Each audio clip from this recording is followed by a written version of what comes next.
Abangan this Saturday. Becoming Level as Beyond. Damit. Charm, Fabcon, bangong kumakabloom, tanggal amoy kulog sa bango ng charm. Kaya gamit ko, Charm Fabcon with Bloom Fresh technology. Kills 99.9% of kulob-causing bacteria. May aroma burst pa of thousands of flowers and berries. Ang sampay sa loob, no amoy kulob. Bangong kumakabloom sa charm. Charm Fabcon. ACS. May nagbago. May arte. May budget. Akala nyo lang yon. So solid. White rose papaya, wow, white rose. White rose papaya, wow, white rose. White rose papaya. May glow up with white rose papaya. White rose papaya. May puti power times 2 kasi may papaya at niacinamide. May shea butter and tea tree oil pa. Kutis sulit ang glow May up. glow up with white rose papaya. White rose papaya. Kutis sulit ang glow up. ACS. Tanggaling-galing mo. Smart dishwashing paste ko. Pritong ulam na masebo. Plato o kaldero. Tanggaling for everyday. Ganyan pag smart ang dishwashing paste. May double tanggaling formula. Tanggal ang sebo, tanggal ang bakterya. Pahit para walang bahid. Linis fantastic sa metal at plastic. Number 1 ko to. Tanggaling-galing mo. Smart dishwashing paste. ACS. Program host goes to May Binohan, DCRH. Ito na ang 28th KBP Golden Dove Awardee Best Public Service Program Host, ang Wonder Woman ng Public Service, si May Binauhan. Sa pagtulong, DZRH yan. Sa paglilingkod, DZRH yan. Sa pag-alalay, DZRH yan.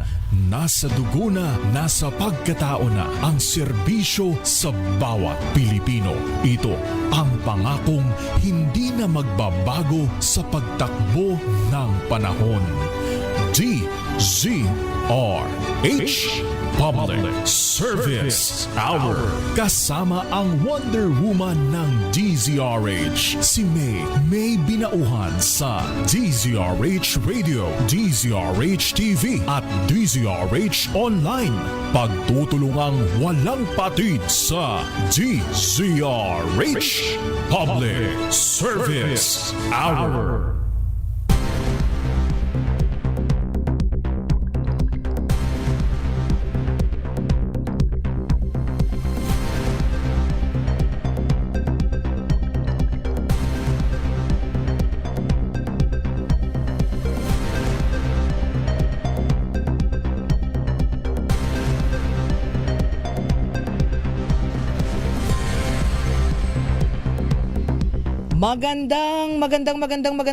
Magandang hapon sa lahat po natin mga ginigiliw na tagapakinig at syempre sa ating mga manonood via live streaming. Ang init naman talaga. Ang init. Tulusipon eh. Oo, pagka ikay may allergic rhinitis, kahit saglit na saglit ka lang tumawid sa init. O, yung mga tipong gigilid-gilid ka no, dun sa dilim. Oo nga, kasi syempre yung singaw, di ba, mainit. So ingat po tayo. At talagang mainit pa ang panahon. Mga kaibigan, ika-28 po tayo sa buwan ng Mayo. It's May 28, 2026. Happy Thursday afternoon. Muli, samahan niyo pa rin po yung lingkod May Binauhan dito po sa Public Service Hour. Syempre pa, una sa Pilipinas, una sa Pilipino. Alas 3 hanggang alas 4 po tayo ng hapon. Pag-usapan natin mamaya dahil malapit na po ang pasukan. Ano ba pasukan? June 6 ano? June 6 yung iba. June 8. Okay, June 8. Lalo na sa mga public schools. Pero alam ko ba pagka mga private, either mas maaga yan eh. Diba? So syempre, simula po ng Brigada Eskwela, ayan na po ang pagtutulungan, ang bayanihan ng iba't ibang non-government organization sa Department of Education, no? Yung mga school, tayo sa DZRH Operation Tulong, tayo po ay magbibigay daan sa Brigada Eskwela. So marami po tayong DZRH Operation Tulong teams ang meron pong mga adopted schools, lalo na yung mga public elementary schools. Ayan po, mapapakinggan at mapapanood po ninyo yung ating mga partnership at ang ating masisipag na miyembro ng Operation Tulong ay talaga naman pong pupunta na naman sa mga eskwelahan. Kaya standby, DZRH Operation Tulong teams. Kanya-kanya po yan, no? Bawat team meron pong mga school na kanila pong tinutulungan sa panahon po ng Brigada Eskwela. Siyempre, para po yan sa ating mga mag-aaral, ano? Kaya standby lang yung ating teams. Iba-ibang eskwelahan po yan. Hindi lang sa Metro Manila, meron ding mga nearby provinces na nakapaikot po. Nakapalibot sa Metro Manila ang Cavite, ang lalawigan ng Rizal, ang lalawigan ng ng Batangas. Ayan, Cavite, Calabarzon, 'di ba? Laguna, ayan, and then Batangas, Rizal. So, yan po, makakasama po natin sa ilang araw na lang simula ngayon. I think June 1 ang kick-off ng Brigada Eskwela ng Department of Education na sasamahan po ng iba't ibang non-government organizations at syempre magiging active dyan yung ating mga team. Kaya dun sa gustong maging bahagi po ng Brigada Eskwela sa pamamagitan po ng DZRH Operation Tulong, gagawin po ulit natin yan, no? So, standby lang po ha. Tayo po ay tututok din dyan. At syempre dahil pinag-uusapan po natin yung pagbabalik eskwela, yan, standby dahil pag-usapan natin yung ban toxic. Oo, napapanahon po ito dahil dapat po, no? Ano bang mga dapat na malaman na mga toxic chemicals na nasa iba't ibang school supplies na gagamitin po ng ating mga mag-aaral ng inyo pong mga estudyante pagpasok po ng eskwela. At yan po ay masama sa kalusugan. Kaya standby! At pupunta din tayo doon sa Angeles City, Pampanga, yung pong gumuhong gusali po dyan. Oo, alamin natin ang naitutulong, ang sitwasyon at kondisyon ngayon ng pong families, ng mga naging biktima at natutulungan ba sila, lalong-lalo na ng ating pong gobyerno at yung kanilang pinagdadaanan dun sa mga hindi pa nare-retrieve ng mga trabahador nung time po na lalong-lalo na yung sa construction side nung time na gumuho po yung gusaling yan dyan sa Angeles City, sa Balibago, Angeles City, sa lalawigan ng Pampanga. Kaya standby lang kayo. At kanina po, lumakas yung tropical depression. Ngayon ay, di ba, bagyo na siya, pero nasa labas pa. Nasa labas pa ba? Meron na tayong update ng Philippine Area of Responsibility. Baka pumasok na, no? Tropical storm na po siya. At pagka po yan pumasok na sa ating bansa, ayan po ay tatawagin sa pangalang, ano bang susunod na pangalan? Kaloy. Doming. Doming daw, no? So, pangalang Doming. So, yan pong tropical storm na yan, may possibility, sabi po ng Pag-asa, na maging severe tropical storm at posibleng maging ganap na bagyo, typhoon, pagsapit po sa araw ng Sabado, habang yan po ay naririyan po sa karagatan ng Pilipinas, sa Philippine Sea. So, tutok po tayo lagi, lalong-lalo na po yung mga lugar na una pong maapektuhan ng tropical storm Doming pag pumasok po sa Philippine Area of Responsibility. So, kahit na po tayo po siguro pagkatapos niyan, pasok na tayo sa panahon ng tag-ulan, pero matataas pa rin po yung heat index na nararanasan sa iba't iba pong lalawigan, lalo na po sa Western Visayas. Kahapon po yan na itala, yung heat index bulletin ng Pag-asa nasa 43 degrees Celsius. Yung pong damang init na naranasan sa iba't ibang probinsya dyan sa Rojas City, sa Capiz, na sa ilalim po sila ng danger category. Kaya tayo po, yung ating mga kababayan dyan, mag-ingat, Merong danger level heat index na naranasan din sa Dumanga, sa Iloilo, sa Capiz.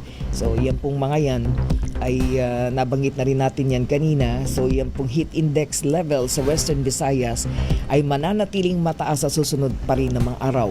So, nasa linya na natin. Alamin na natin po hingi tayo ng update doon po sa tropical storm. Yan ba'y makakapasok talaga sa PAR? O nakapasok na ba? Ma'am Charmaine Barilla mula po sa DOST Pag-asa. Ma'am Charmaine? Yes po, good afternoon po sa inyo. Maging sala ng ating mga tagapakinig sa ngayon po ay hindi pa rin nakakapasok sa loob ng ating PAR itong binabantayan natin bagyo at nananatili pa rin nasa kategorya yan na Tropical Storm Changmi. At same scenario pa rin po na nakikita natin kanina pang umaga ay maaari pa rin yan pumasok mamayang gabi or bukas na madaling araw, intensifying hanggang or maaaring lumakas pa hanggang typhoon category at ine-expect din natin na posibleng lumabas yan ng PAR ng Lunes. Bagamat hindi magla-landfall, ay maaari pa rin itong maghugot ng habagat na maaaring makaapekto sa may parte ng Mindanao, Visayas, katimugang bahagi ng Luzon, maging sa malaking bahagi ng Central Luzon at mangilan-ngilang bahagi ng Northern Luzon.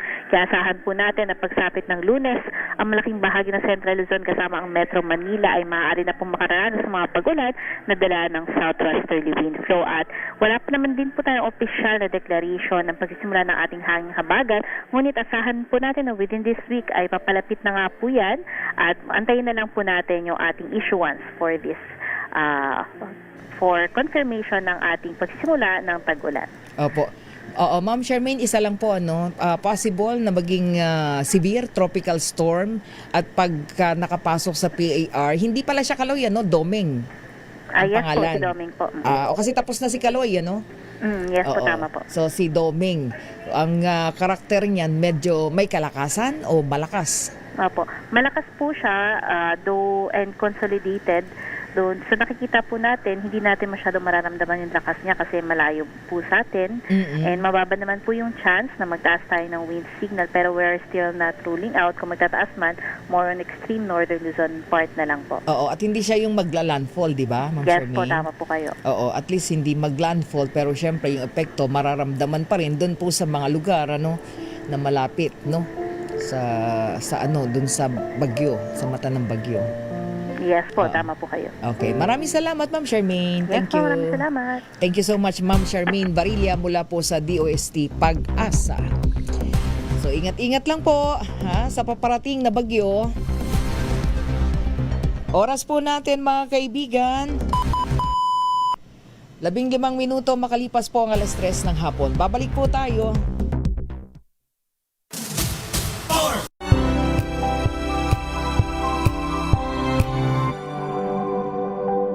Sa lahat ng bagay, simula pa lang, siguraduhing max protection na.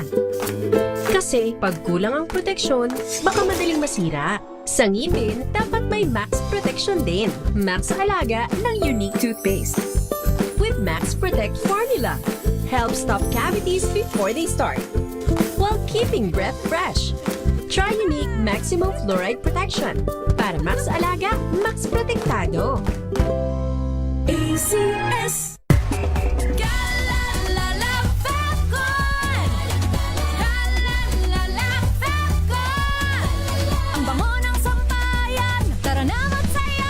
Calafabcon, amoy nakaka-joyful!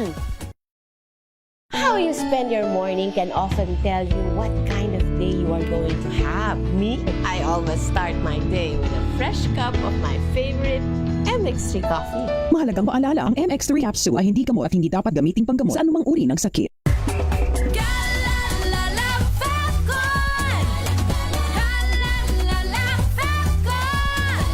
Ang bango ng sampayan, tara na magsayawan! Calafabcon, amoy nakaka-joyful!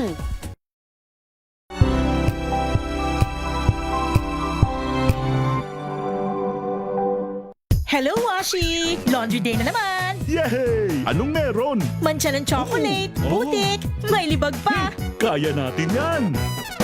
With Pride Washing Machine Detergent, may triple stain-away formula. Tanggal ang makapit, madikit, at malupit na dumit mancha. Kaya easy-easy ang labada. Mula noon hanggang ngayon! All you need is pride! All you need is pride! ACS. Sa puso ng kalikasan, natatangi ang prutas ng mangosteen. Ito ay nagtataglay ng antioxidant compounds na alpha, beta at gamma mangosteen. Ang MX3 capsule ay isang food supplement na gawa sa natural na mangosteen. Ito ay tested and proven to help avoid knee joint pain discomfort para iwas-iwas sa sakit with long-term supplementation 2 capsules daily. MX3 capsule. Tunay, natural at original. Mahalagang paalala, ang MX3 capsule ay hindi gamot at hindi dapat gamiting panggamot sa anumang uri ng sakit.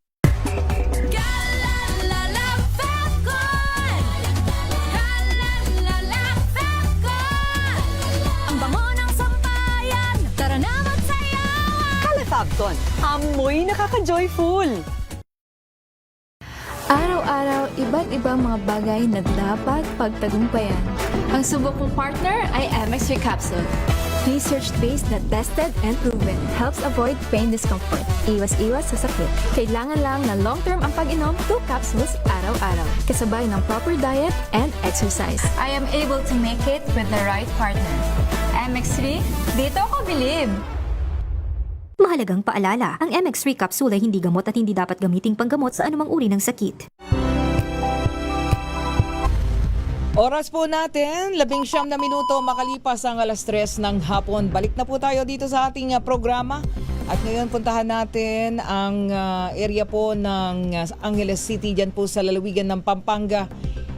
Alamin natin yung tulong na naibibigay na doon po sa pamilya ng mga biktima at kumusta ba? Alamin natin doon po sa Gumuhong Gusali, dyan sa Angeles City. RH25 Grace Sansano. Grace, magandang hapon. Yes, May. Magandang hapon. Kumusta ang init ng panahon diyan, Grace?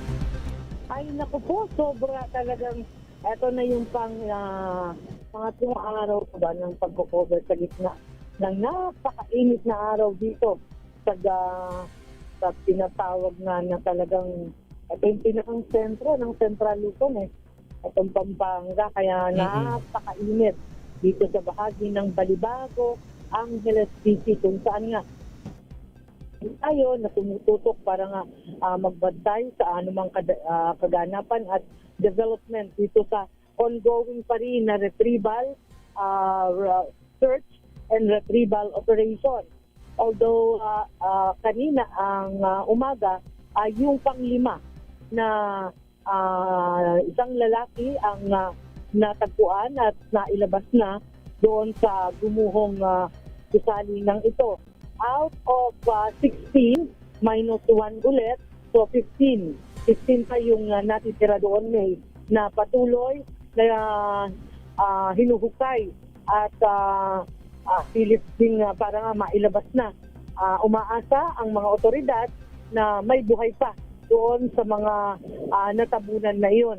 At hanggang ngayon nga, ang mga pamilya nitong mga construction workers na to ay matyaga pa rin na nagbabantay.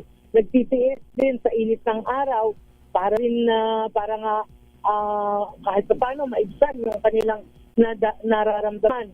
So sa kasalukuyan ay tulong-tulong na. Bale, mga backbone na doon na tayo nakita, 3 yun na malalaki.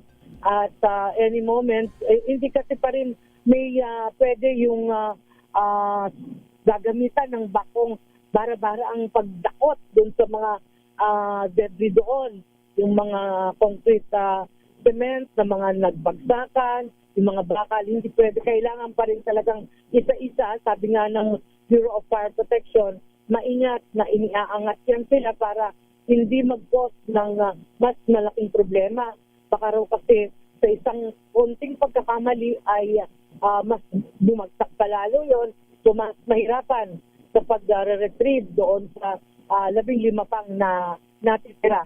So far ngayon, may yung mga pamilya ng mga Grace.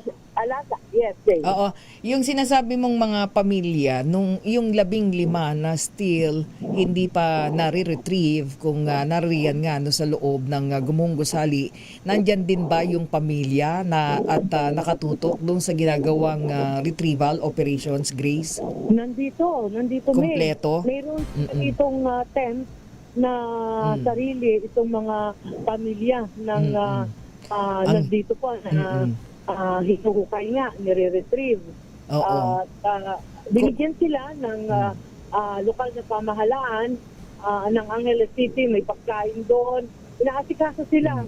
May mga doktor doon na tumitingin din sa kanila para mapangalagaan. Oo, Alam mo, kasi may kaya ganito doon natin natanong, Grace, ano, isa lalong-lalo na no, yung mga pamilya nung hinahanap pa yung kanilang mga mahal sa buhay na naririyan sa Gumong Gusali, napakahirap ng pakiramdam noon, ano, sa kanilang sa kanilang puso, sa kanilang isipan, na kung yung kanilang mga kamag-anak na naririyan, syempre laging may hope pa rin, 'di ba? Yun ang although yung siguro yung iba, 'di ba? Kung natanggap na nila, makita lang nila, 'di ba? May mga ganyan eh. Oo. Tama ka, yung bang makita lang ng mga pamilya ng mga biktimang ito na mayroong tumutulong at optunalay sa kanila, malaking nakakapagpagaan sa kanilang pakiramdam. Sila actually nung ikalawang araw, tapos di ba nung ika-third day na i-declare na retrieval na ramdam mo parang sakit ng loob na nararamdaman nila. Kaya kanina, natanong namin sila. So far, sabi nila, natutuwa na raw sila dahil kahit paano, mabilis na yung ginagawang pagtubon at nabibigyan din sila ng information kung ano na ang mga galaw. Aside from dito sa 15 na nandito pang patuloy yung pag-retrieve, maging yung mga nakaligtas, pinalalayan din yun ng lokal na pamahalaan. Maging ang DSWD ay tumulong din. Pagka dun sa mga naunang pamilya na na-retrieve na yung kanilang mga kamag-anak, tama ba sagot ng gobyerno yung mga funeral expenses? Oo. Sagot nila yon, yung pamasahe ng pamahalaan, yung pamasahe nila dito sa Pampanga, kasi may mga galing pa ng Bicol, galing ng Quezon. So lahat yun sinasagot, at actually itinira pa sila sa isang maayos na lugar. May dalawa akong nakakausap na nakatira sa isang hotel. Kasi alam mo, may itong palibot na ito, nitong bumagsak na ginagawang na hotel supposed to be, ay ang mga katabi niyan sila, mga residences, mga high-rise building, hotels, dito sa Balibago makikita yan, dito sa Angeles City. Kaya talagang napakarami, sabi-sabi.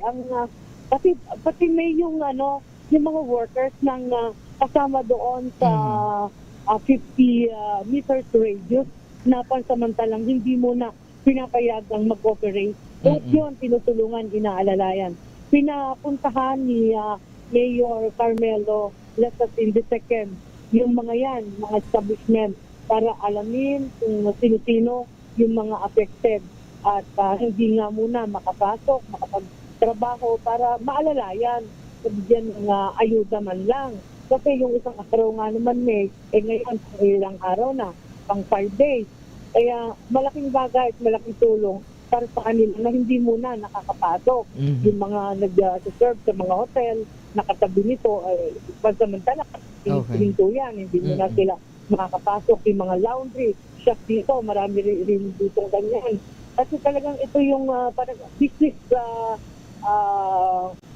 area ng Angeles City, itong Balibago.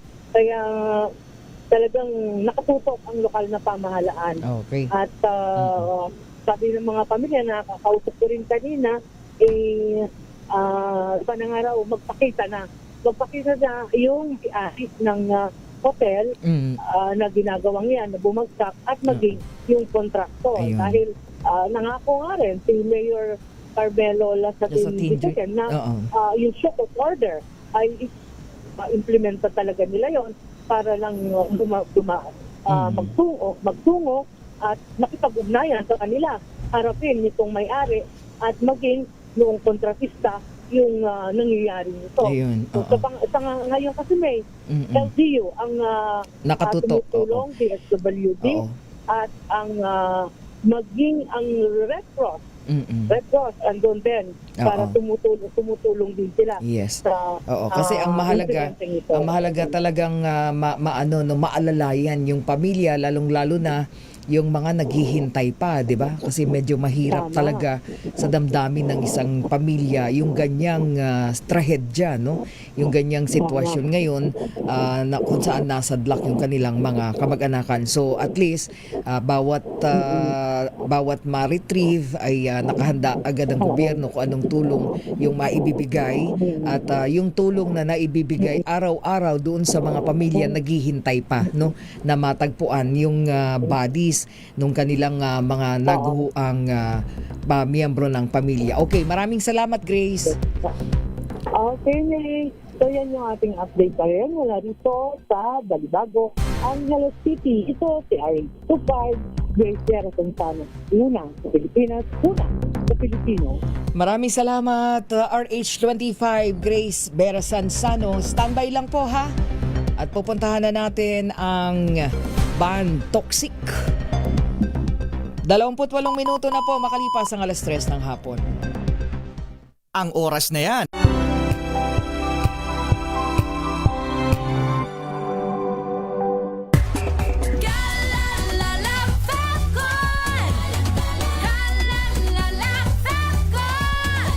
Ang bango ng sampayan, tara na magsayawan. Calefabcon, amoy nakaka-joyful.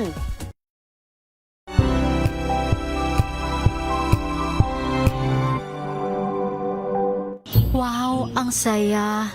Isang barangay na labada, puro mancha pa. Goodbye, pahinga. Mommy, isang laba lang yan sa Pride Bar Blue. May powerful stain-away enzymes na malupit sa dumit mansya. At di masakit sa kamay. Isang laba lang yan. Hello, pahinga. Hello, Pride Bar Blue. ACS. Tinesting, sinuri, siniyasan. Ang resulta?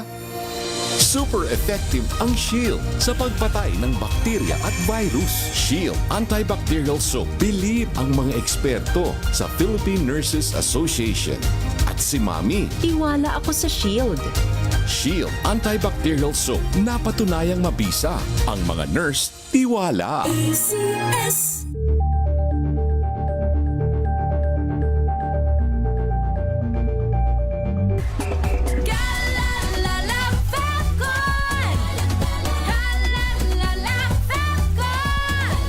Ang bango ng sampayan, tara na magsayawan. Calefabcon, amoy nakaka-joyful.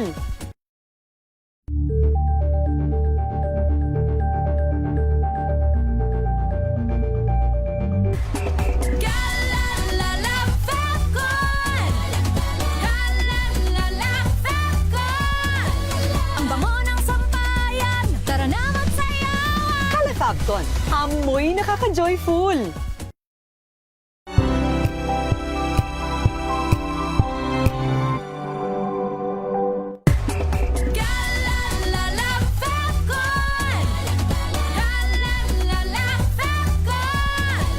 Ang bango ng sampayan, tara na magsayawan. Calefabcon, amoy nakaka-joyful.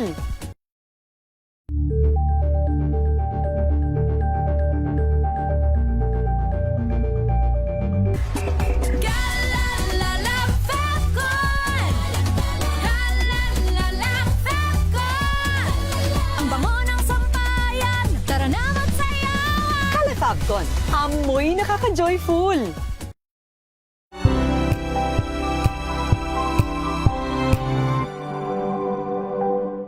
Maagang balitaan, maagang usapan sa mga issue at balita. Kasama si Kuya Angelo Palmones sa Magandang Umaga Pilipinas. Mula Lunes hanggang Biyernes.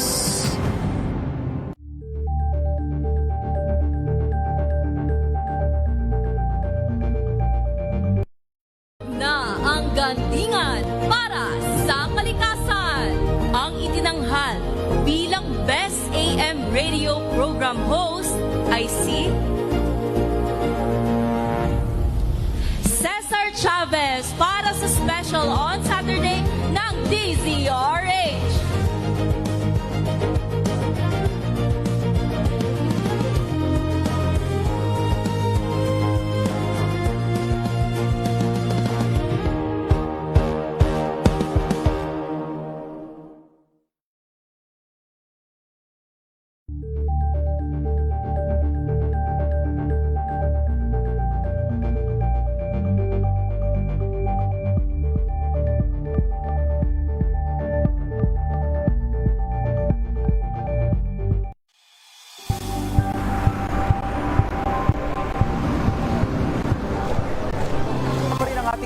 eksperto. Dito lang sa Expert Opinion. Ito ang The Better News. TNDS. Trending and viral show. Ito, iba't ibang anggulo. Dito sa Point. Bawat pananagutan ating tatalakayin dito sa Hoy. Bawal yan. Filipino, dito lang sa Deezer HTV, match ang mga entertainment and lifestyle. Ito ang MBC TV Network News. Una sa Pilipinas, una sa Pilipino.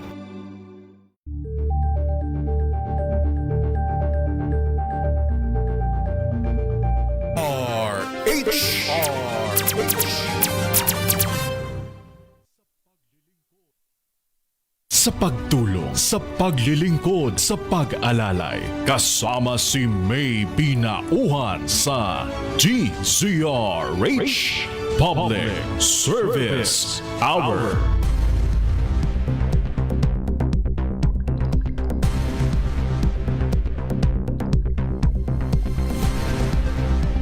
Oras natin mga kaibigan, 34 na minuto makalipas po ang alas 3 ng hapon. At ngayon mga kaibigan, sa bahaging ito ng ating programa, pag-usapan natin dahil sabi nga po natin, malapit na, ilang araw na lang, balik eskwela na po ang ating mga estudyante, no?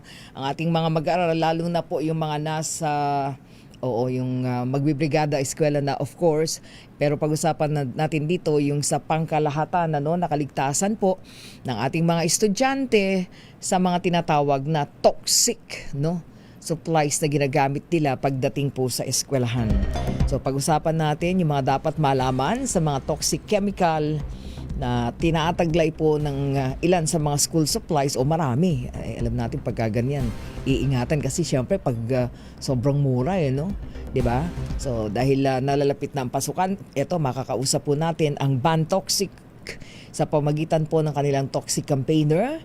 Ayan, si Sir Tony Dizon. Sir Tony, magandang hapon po. Good afternoon.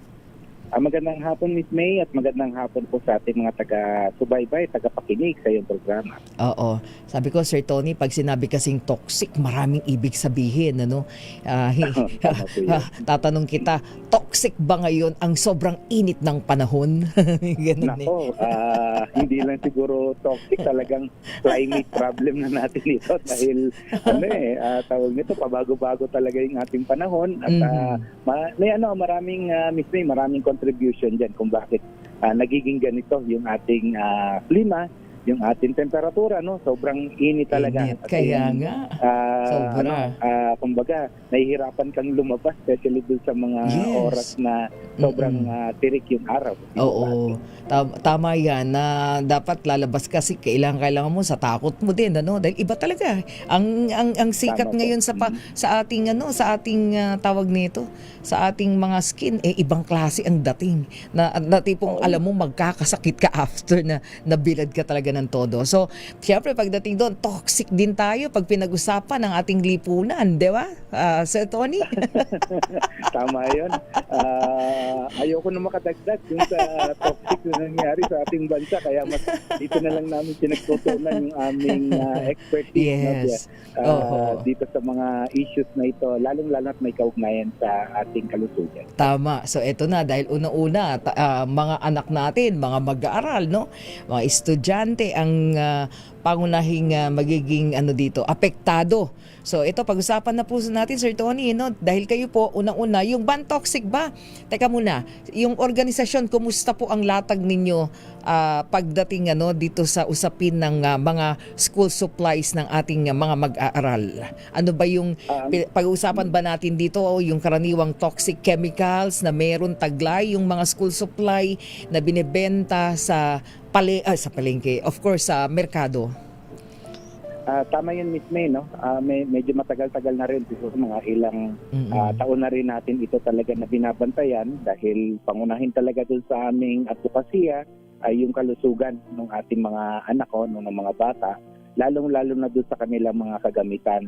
At alam naman natin, pag ganitong malapit na yung pasukan, ang isang produkto talaga na kumbaga lagi nating nasa listahan at nasa isip ng ating mga magulang ay maihanda yung ating mga anak sa kanilang pag-eskwela at kasama dyan itong pagbili ng mga iba't ibang klase ng mga school supplies. Kaya ang ginawa po ng aming grupo, nag-ikot-ikot tayo sa ilang mga pamilihan, especially dito sa Metro Manila, doon sa mga medyo mura, no? Mura lang na mga school supplies yung ating kumbaga tampok dito dahil na rin sa syempre medyo limitado din yung budget talaga ng ating mga kababayan, pipiliting pagkasyahin, no, yung kakarampot na pera nila para makabili ng ilang mga pangunahing gamit.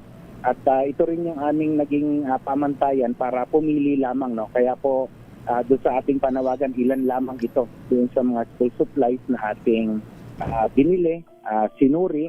Kabilang dito, Miss May, hindi talaga pwedeng mawala sa listahan yung bagong mga bag. Yan. Yan talaga yung laging unang-una, no? Mapapabili talaga ng bagong bag. Na pag nakita, Sir Tony, di ba? Ito yun kasi sa mata ng mga bata, lalong-lalo na yung makukulay, ano? Yun ang gustong-gusto nila So ang tanong ko ba doon, pagka naging striking yung color sa kanila, most probably ba merong toxic chemical kagad na nataglay yun na dapat yun ang unang nakikita ng mga magulang? Tama yun, Miss May. Dahil na nga rin sa ngayon kasi ang klase ng mga bag ay hinahaluan na ng ibang mga materyales. Dati kasi halos parang gawa sa parang polymer, no? Yung parang ibang klase na tela, yung ginagamit ng mga una.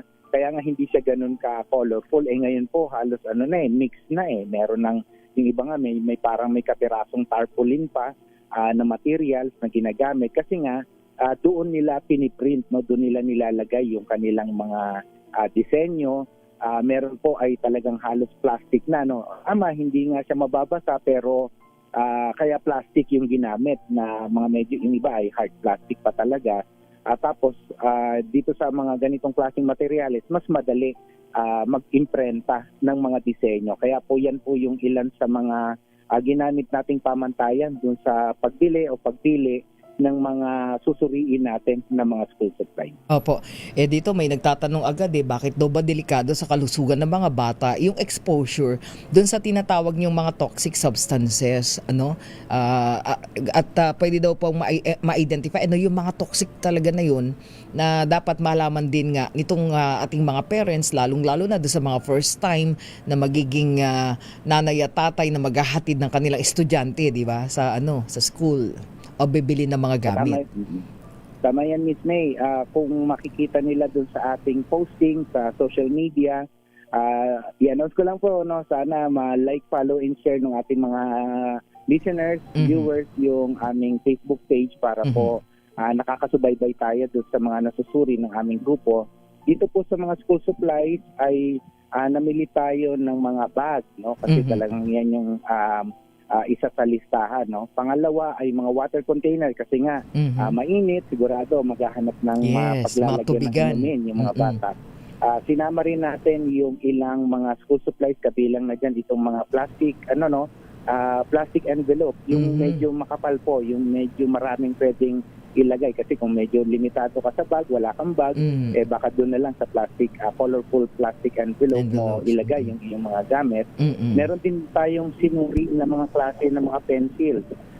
Meron din tayong sinuri na mga iba pang mga lalagyan. Katulad ngayon, meron nang nauuso yung mga parang crayon case, no? Yung mga lagayan ng mga crayon. Crayolas. Meron mga pouches, yan, mga lagayan naman ng mga pencils, lalo na yung mga bata, hilig na hilig, marami silang daladalang pencils, yes.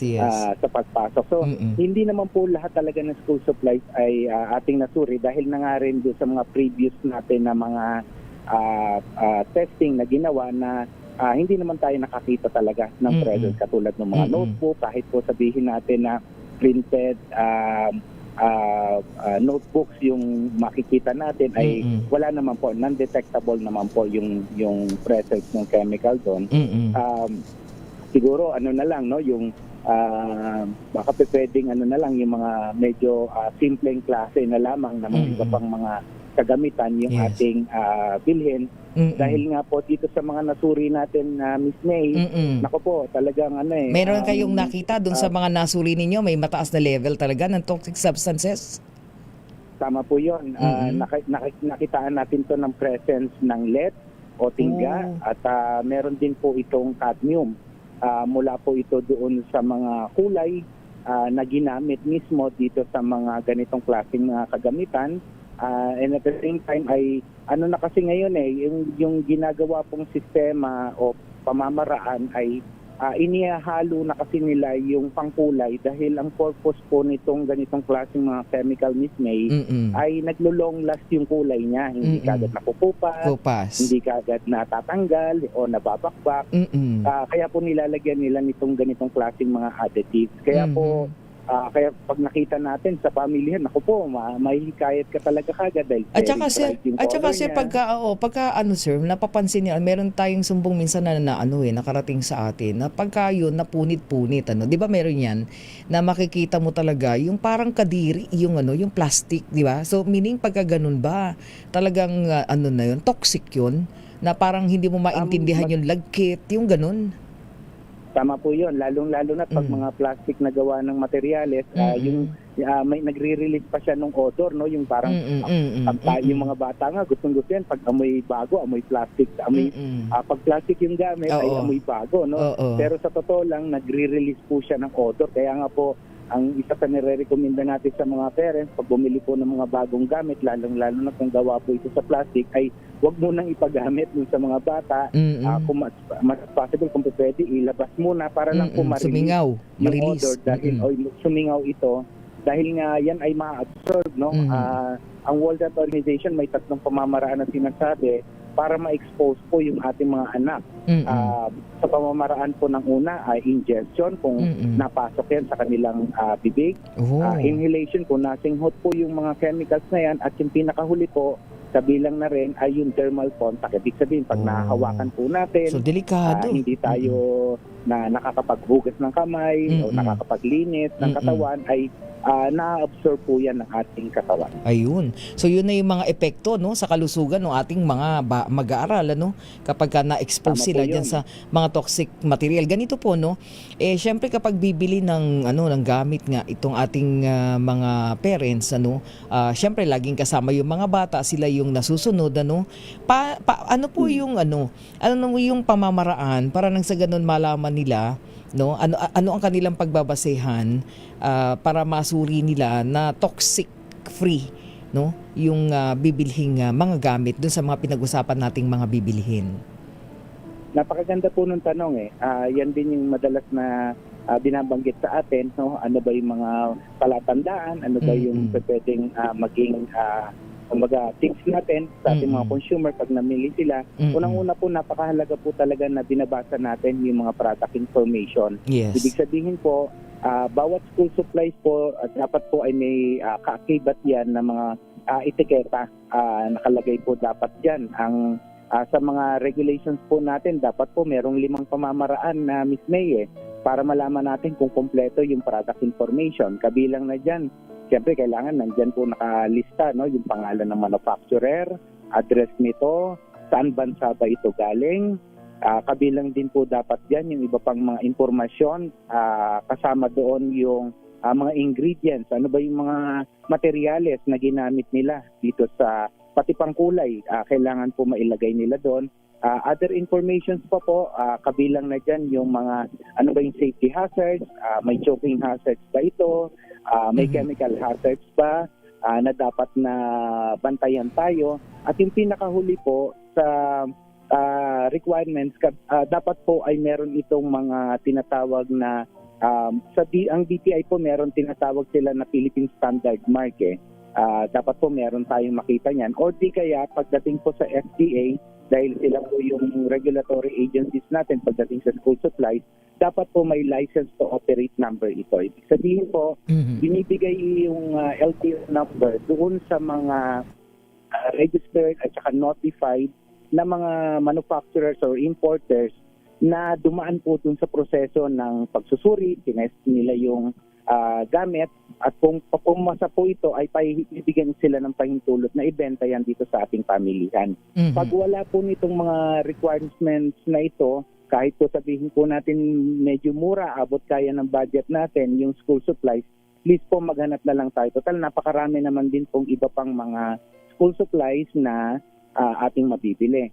At syempre, ang huling reminder po ng aming grupo, as much as possible po sana, dun po sana tayo sa mga legitimate na mga tindahan ng school supplies dahil po mas madali po tayo mag-exercise ng ating karapatan bilang consumer. Ayun, dugtungan ko lang po Sir Tony, no, yung sinasabi mo na doon sa mga legitimate na tindahan tayo bibili, paano din nila malalaman yun? Of course, number one, ang daming nagkalat niyan, lalong-lalo na po, alam niyo na, sa DV, di ba? Sa Divisoria. O kaya po doon sa ibang mga common na tindahan na talagang ikakalat nila yan dahil ngayon po malapit ng pasukan at bilihan na ng mga gamit. Ano ba yan? Yung bang pagbabasehan doon, halimbawa pagka sinabing mura yan kesa doon sa department store, di ba? May ganun eh. So, ano ang magiging dito, no? Ano ang pagbabasihan ng ating mga magulang o nabibili ng mga gamit? Sabi nila kasi dumadaan sa tamang proseso, no? At approval yung mga nasa department store. At iyon ba ay isang basihan na talagang ligtas pagka dumaan, 'di ba, sa masusing pagtingin yung mga naibebenta sa mga department store, hindi dun sa mga palengke lang, parang ganun. Taon-taon po may nilalabas ang Department of Trade and Industry. Ang tawag po dito ay gabay sa pamimili ng school supplies. Dito po nakalista yung mga registered na mga klase ng mga brands.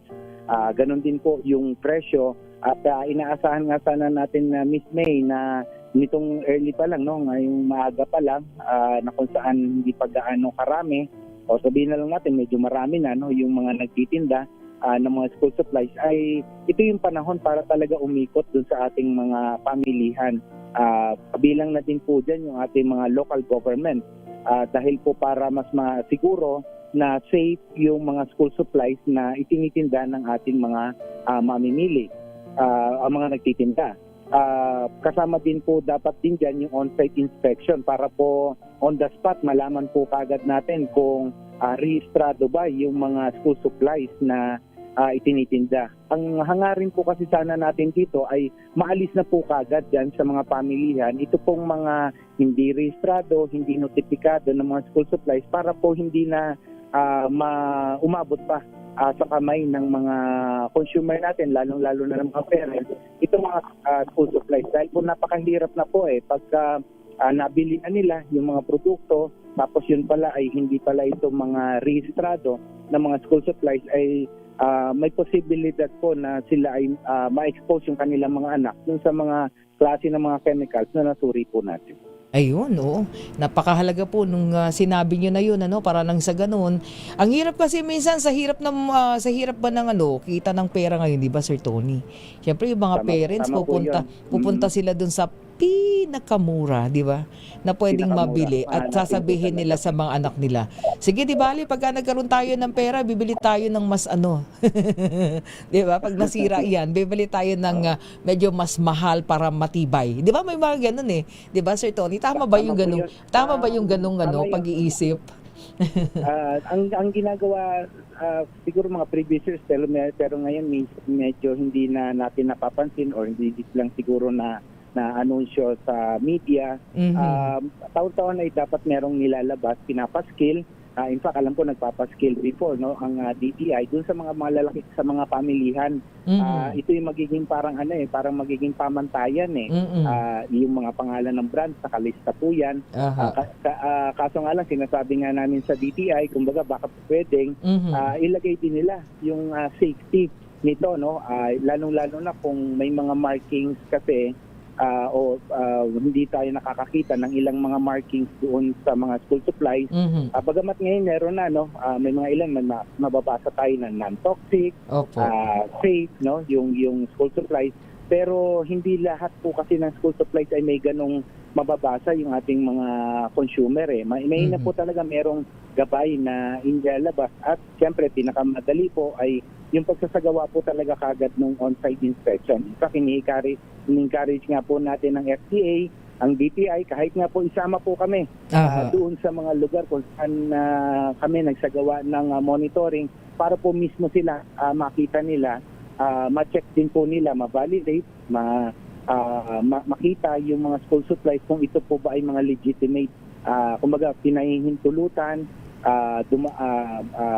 kasama dun sa mga rehistrado ng mga school supplies na pwede pong ibenta dito sa ating bansa. Oo, sa bagay ang difference lang naman talaga, Sir Tony, kapag bibili ka sa mga sa mga department store, yan talaga tiyak, 'di ba? Dumaan talaga yan sa pamantayan, di po ba?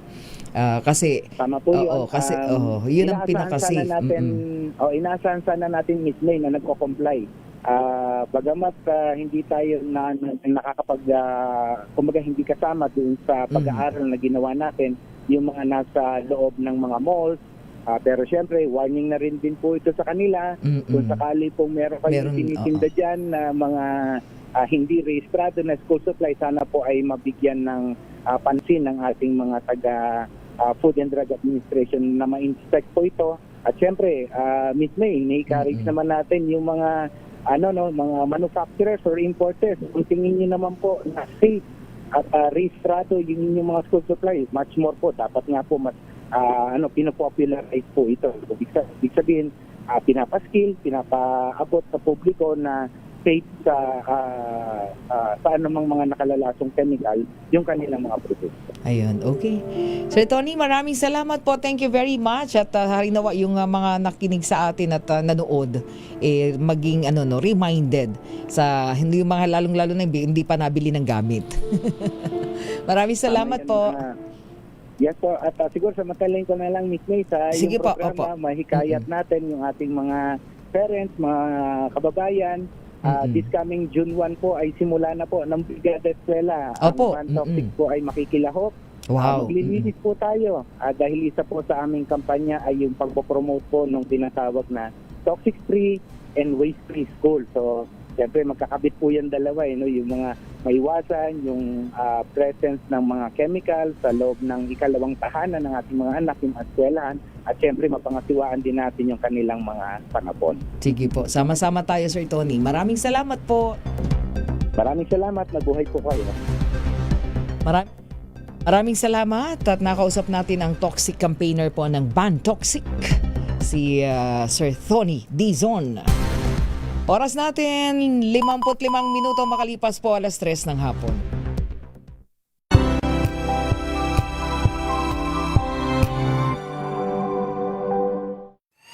Mga balitang gigising sa inyong umaga. Mga balitang kailangan mong malaman. Mapapakinggan sa ACS Balita sa 2x2. Kasama sina Anthony Taberna at Jerry Baha. Lunes hanggang Biyernes.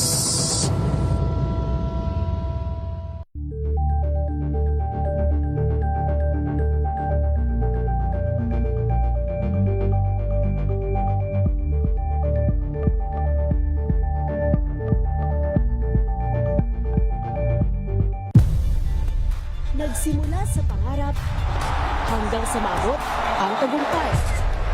Iba't ibang kwento, iba't ibang mukha ng atletang Pilipino.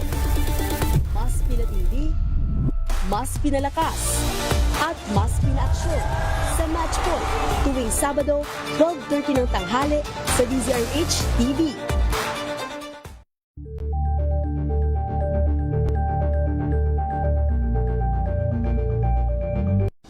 Ng naitalang 17 individual na ang kanilang naaresto. Metro Manila Development Authority o MMDA ang No Contact Apprehension Policy o NCAP sa Metro Manila. Sa ilang mga dokumento ay peke. Hindi rin legal ang employment na ipinangako sa kanila. Sa mata ng batas, mananagot ang sangkot at may sala. Dahil sa bawat paglabag, may karampatang parusa. Alamin ang mga pananagutan sa likod ng mga bawal. Dito sa Hoy! Bawal yan, tuwing Sabado, 11:30 ng umaga. Dito lang sa DZRH TV.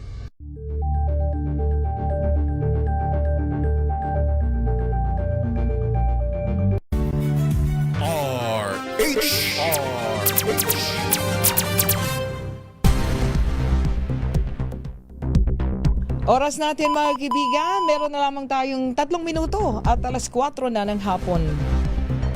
Punta muna tayo, saglit ha. Meron lamang tayong report. Meron daw pong 3 kumpanya at isang taxpayer inireklamo ng Bureau of Internal Revenue BIR sa Department of Justice sa hindi pagbabayad ng halos 60 milyon na tax na buwis. Alamin natin ang detalye, babalita ni RH19 na Nolasco. Tina? Miss May, sinampahan sa Department of Justice ng Bureau of Internal Revenue o BIR ang 3 kumpanya at isang individual dahil sa kabuang 58.5 million pesos na hindi nabayarang buwis kasama ang mga multa at surcharges mula pa taong 2017. Sa reklamo ng BIR, kabilang sa kinasuhan ang kumpanyang Hamaya Philippines Corporation, Antipas City Construction and Development Corporation, SH Business Construction Services Incorporated, kasama ang iba pang mga opisyal ng mga kumpanya at isang Annalyn Esteves Hara. Ayon sa BIR, ilang ulit ng pinadalhan ng abiso, final assessment notices at warrants of restraint and levy ang mga ito, ngunit walang tugon.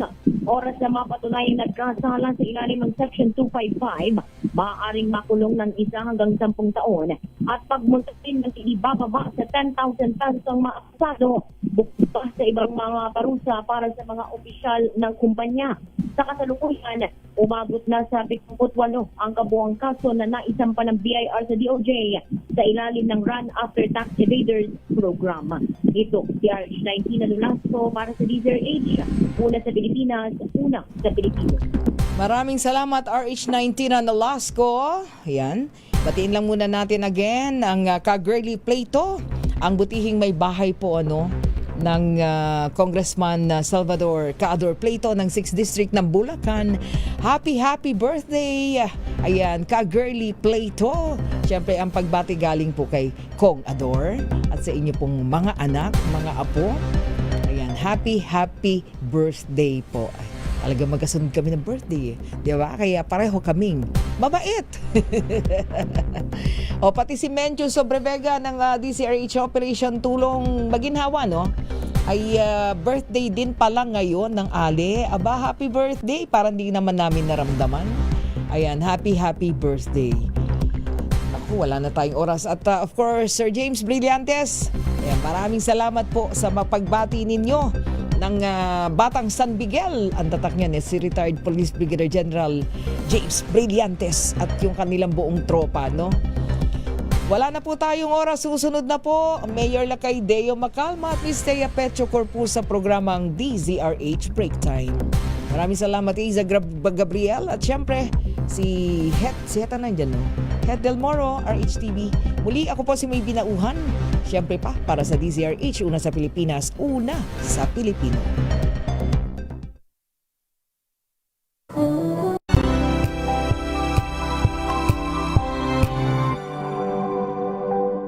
Hello, Washi! Laundry day na naman! Yay! Anong meron? Mancha ng chocolate, putik, may libag pa! Kaya natin yan!